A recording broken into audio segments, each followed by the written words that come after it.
Fala galera, beleza? Aqui é o professor Armando Rodrigues e hoje, galera, a gente vai continuar aqui com nossas aulinhas, né? E hoje a gente vai trabalhar com o assunto de estequiometria. Galera, a estequiometria nada mais é do que a previsão da quantidade de produto que vai ser produzido ou a quantidade de reagente que eu preciso para poder ter a minha reação produzindo o tanto que eu quero. A estequiometria é como se fosse a sequência de uma receita.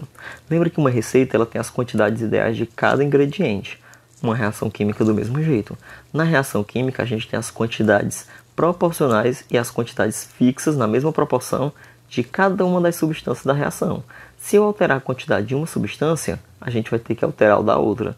Então a estequiometria ela serve para prever qual é a quantidade de produto que eu vou produzir com uma determinada quantidade de reagente que eu tenho, ou o contrário.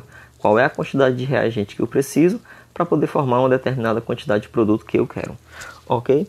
Aí aqui nós temos algumas relações de quantidades. A gente vai ver essa relação, ou essas relações, na verdade, de pouquinho em pouquinho. Hoje a gente vai ver duas relações, beleza?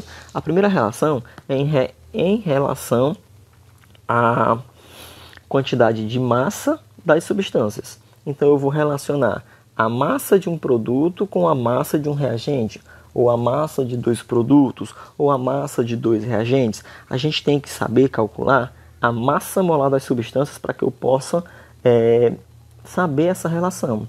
Lembra que a massa molar é a soma das massas de todas as substâncias, todos os átomos da minha substância. Então vamos supor que eu vou calcular aqui a massa molar. Deixa eu voltar, pronto. Eu calcular a massa molar do CO2. A questão terá que dizer que o carbono tem massa de 12 gramas e que o oxigênio tem 16 gramas. Lembrando que é para cada mol. Nessa situação, eu vou calcular a massa molar da substância CO2. Aí a massa molar dele vai ser uma vez a massa do carbono, que são 12 gramas, mais duas vezes a massa do oxigênio, que são 16 gramas. Se eu fizer essa multiplicação e essas somas, aqui dá 32, e esses 32 mais os 12 dá 44. São 44 gramas para cada mol.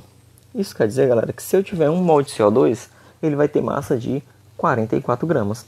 Só que nessa reação aqui de exemplo que eu tenho o CO2 reagindo com a água, produzindo a glicose e O2, eu tenho um total de 6 mols de CO2, depois que a equação é balanceada. Lembra do balanceamento, né?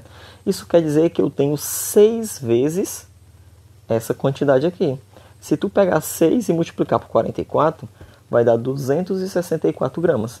Ou seja, eu estou pegando a quantidade de 1 mol e multiplicando pela quantidade que eu tenho, que são 6 mols. A mesma coisa acontece com todas as substâncias, para a água, para a glicose, para o O2. E aqui a gente tem uma relação de massa. O que essa relação indica para mim é que nessa reação eu estou usando 264 gramas do CO2 com 108 gramas de água. Essas quantidades são as quantidades definidas na equação, depois que ela está balanceada. Então, se eu for alterar essas quantidades, eu tenho que alterar proporcionalmente. Por exemplo, eu posso dividir essa quantidade aqui por 2, mas essa aqui vai ter que ser dividida por 2 também. Eu posso multiplicar essa quantidade por 2, só que essa aqui vai ter que ser multiplicada por 2 também. Então eu sempre tenho que seguir a proporcionalidade. Aqui, depois que essa reação acontece, são produzidos 180 gramas da glicose e 192 gramas do O2. Ou seja, se tu pegar essa quantidade aqui de CO2 e dividir por 2, essa quantidade... Passou de novo, foi mal. Essa quantidade de glicose também vai ser dividida por 2. Essa quantidade de O2 também vai ser dividida por 2. Porque é uma relação de massa proporcional que eu tenho. Beleza? Vamos ver um exemplo.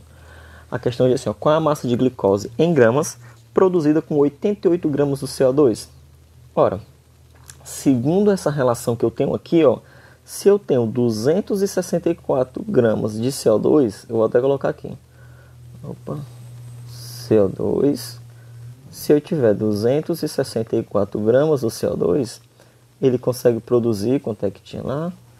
180. Ele consegue produzir 180 gramas da glicose.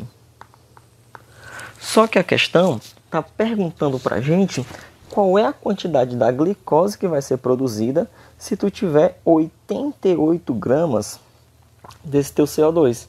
Ora, se com 264 tu produz 180, com os 88 gramas, tu vai produzir quanto? Se tu fizer esse cálculo aqui, ó, deixa eu só fazer o cálculo rapidão aqui, 180 vezes 88 dividido por 264. Esse teu X aqui, ó, vai dar igual a 60 gramas. Então, para eu poder descobrir na proporção correta, eu tenho que fazer uma regra entre 3. Lembrando, 264 gramas produz 180. E a gente conseguiu descobrir isso aqui, ó, através da tua equação balanceada. Só que a questão diz para mim, né, dá para mim uma informação e pergunta quanto de glicose vai produzir com 88 gramas. Então, a minha relação é essa. Só que eu também posso trabalhar com relação em massa e quantidade de matéria.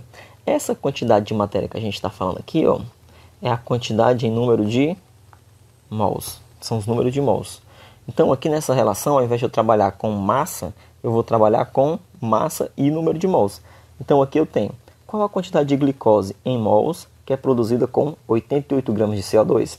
Perceba, ele pergunta de CO2 de novo e pergunta de glicose de novo.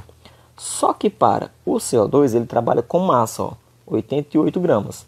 Se ele está trabalhando com CO2 em massa, a gente tem que pegar a massa do CO2, que são esses, ó, 264. Então a gente coloca aqui embaixo 264. E como ele está trabalhando com a glicose em mols, que é o que ele está pedindo, eu tenho que ver lá da minha equação quantos mols de glicose são produzidos. Ó, só 1 mol. Então 264 produz 1 mol. Show? 264 produz 1 mol. Aí a questão pergunta, 88 gramas produz quantos mols? Basta multiplicar aqui os meios pelos extremos. Aí eu vou ter 88 dividido por 264, que dá aproximadamente 0,33 mols. Então eu posso fazer minha relação tanto de massa com massa, como massa e número de mols. Tranquilo, galera? Espero que vocês tenham entendido. Qualquer dúvida, anote aí para a gente poder tirar lá no nosso plantão de tira dúvidas, ok? Então, até a próxima e tchau!